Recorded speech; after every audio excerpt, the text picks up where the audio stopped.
Hai, saya Shinka, founder dan fotografer dari Amore Baby Portraits. Saya kali ini mau membahas mengenai kamera apa saja yang saya gunakan untuk kalau saya lagi traveling.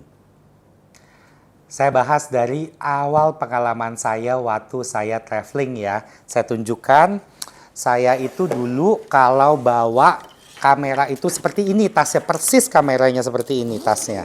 Nah, kamu bisa lihat ya, mungkin di sini bisa kelihatan seberapa impractical-nya kalau kita bawa kamera kayak begini. Jujur aja berat banget, tapi dulu kepikirnya, aduh saya harus bawa long range, saya harus bawa yang fish eye, saya harus bawa flash.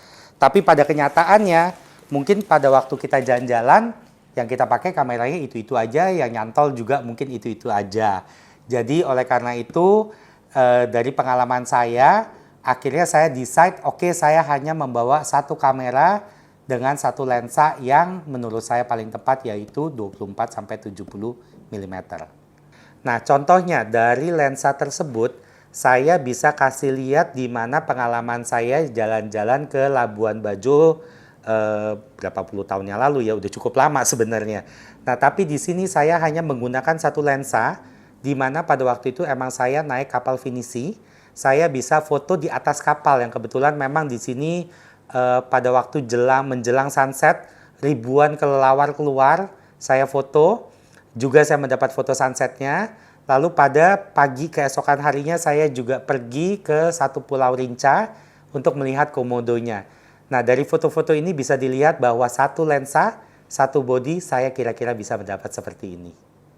Bisa dilihat bahwa kalau saya foto memang saya mau capture memories apa yang saya lihat pada saat itu. Jadi memang saya fotonya banyak sekali untuk foto-foto pemandangan. Seperti yang bisa dilihat di sini, kebetulan ini ada foto yang di Lake Tahoe.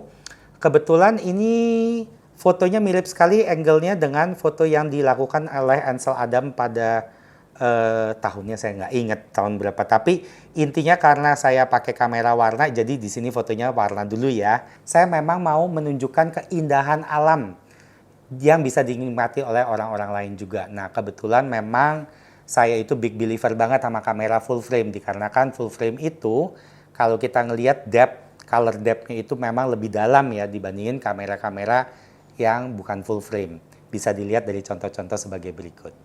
Lokasi di Arches ini berada di Utah. Saya tertarik sekali pergi ke sini karena ini adalah salah satu canyon yang dimasukkan di screensaver-nya Apple. Grouse Mountain yang berada di Vancouver, saya lagi ada naik di cable car. Kebetulan cable car-nya ini kayak bus, ternyata pakai ngetem dia. Jadi nunggu kita lama sekali di atas. Nah, saya ngeliat-lihat kiri kanan ternyata pemandangannya indah sekali. Jadi saya foto dan hasilnya seperti ini. Yarra Valley, winery yang ada di dekat Melbourne. Saya pada waktu ngelihat ini tentunya kalau orang Jakarta kalau ngelihat langit biru seperti ini agak norak ya. Karena di Jakarta kita jarang sekali ngelihat langit seperti ini. Jadi ini salah satu momen yang saya harus capture. Nah, tapi kamera full frame itu memang punya minusnya tersendiri ya. Contoh seperti ini. Ini adalah kamera D850-nya saya. Nah, cukup besar ya buat jalan-jalan. Jadi kalau misalkan kita bawa-bawa pasti harus ada niatannya istilahnya. Nah, dari situ makanya saya kepikir, saya kebetulan memang kalau traveling itu saya suka yang namanya hiking. Nah, di hiking kalau kita bawa kamera segini besar, aduh rasanya tuh berat gitu ya. Karena kita udah bawa minum, kita bawa makan, kadang kita bawa tenda istilahnya. Nah, pada saat kesempatan itu di contoh yang ini, saya pernah beli yang namanya kamera mirrorless tapi yang kecil, bukan yang full frame. Tapi ada tapinya nih buat saya. Kalau saya print kok rasanya kamera kurang dalam warnanya. Nah, itu yang makanya tadi saya sebutkan kenapa saya big believer banget dengan kamera full frame. Tapi menurut saya sih orang happiness levelnya berbeda-beda ya. Yang tentu buat saya kurang, mungkin buat orang lain juga udah enough. Nah, karena saya istilahnya saya ada bawel ya kalau kamera ya. Saya pakai D850 keberatan. Nah, karena kebetulan saya punya lensa itu udah Nikon semua, akhirnya saya decide untuk beli kamera mirrorless dari Nikon juga. Nah, kalau kita lihat, foto itu kan nggak cuma semuanya outdoor, tapi ada juga foto-foto indoor seperti contoh berikut yang bisa kalian lihat. saya foto di museum. Nah, ada juga di mana kesempatan di mana anak saya bilang, saya mau foto kekinian. Sayanya mau seperti bergerak tapi menghilang tapi di dalam museum dengan ada lukisan. Jadi dikasih challenge ya. Nah, foto ini saya foto anak saya dengan speednya 1/6 dengan kamera Nikon Z7 saya dengan lensa 2470. Nah, saya juga mau membahas kamera Leica ini. Ini adalah kamera yang selalu saya bilang itu adalah kamera mimpinya saya. Hampir 2 tahun loh saya mikir saya mau beli ini kamera atau enggak. Nah, kenapa sih kamera mimpi saya? Karena ini kamera hanya bisa foto hitam putih aja. Kenapa foto hitam putih itu spesial buat saya? Contoh ya, kita bisa lihat di sini. Saya ada foto subjek yang membelakangi matahari. Di sini saya tidak ada editing, jadi istilahnya ini kamera yang mendapatkan hasilnya seperti ini. Saya tidak menggunakan flash sama sekali juga dan muka si subjek kita bisa melihat dengan jelas masih. Juga berikutnya misalkan kita lihat foto pemandangan, lalu ada juga saya foto kota ya. Satu kota ini kebetulan foto ini untuk mendapatkan saya harusnya menggunakan tripod, tapi saya tidak membawa tripod pada saat itu. Jadi yang saya gunakan adalah hanya menggunakan railing tangga. Nah, bedanya kalau kamera hitam putih emang dia tidak memakai color filter. Jadi ISO-nya itu bisa tinggi sekali tanpa noise yang berarti istilahnya. Nah, bisa dilihat juga dari foto yang di atas jembatan ini. Boleh dibilang foto ini almost completely gelap sekali. Tapi bisa dilihat dari pemisahan di atas jembatan dengan awannya, dengan langitnya. Di mana saya pakai ISO sampai ISO 50.000 pada foto ini. Jadi itu kenapa kamera Leica ini very special buat saya. Nah, kita udah demen foto-foto tapi sayang sekali ya kalau misalkan hasil-hasil yang bagus menurut kita itu nggak di print sama sekali. Kebetulan di sini saya emang ada bawa juga. Ini saya print di atas aluminium. Ini foto dari saya punya trip di Jepang. Kita lagi hiking pada saat itu. Nah, di sini saya happy atau enggak, saya cukup happy, tapi saya wish warnanya masih lebih dalam. Mungkin itu karena kamera yang saya pakai bukan kamera full frame. Nah, bisa dilihat juga di sini sama dengan bahan metal juga. Saya foto ini dari foto kamera full frame D850 Nikon. Yang bisa dilihat juga dari sini separationnya, saljunya dengan awannya semua juga terpisah dengan baik. Istilahnya jadi kalau menurut saya kalau udah punya foto bagus-bagus, kita harus show it up juga. Itu adalah part of kita punya kebanggaan dan kita punya kenangan juga. Untuk foto yang di belakang saya ini, saya ambil dengan kamera iPhone 5S di tahun 2014. Saya print di media kanvas sebesar 90x120. Memang sih saya pakai bantuan Lightroom untuk shadow, untuk kontras juga untuk highlight dan black and white-nya.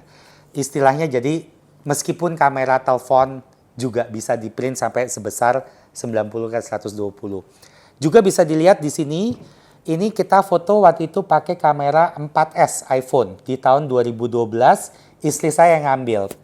Ini foto di dalam ruangan, tapi kalau menurut saya juga masih cakep ya. Mungkin bisa dilihat dari lighting-nya semua. Dan hasilnya tetap bisa di print sampai 80x60.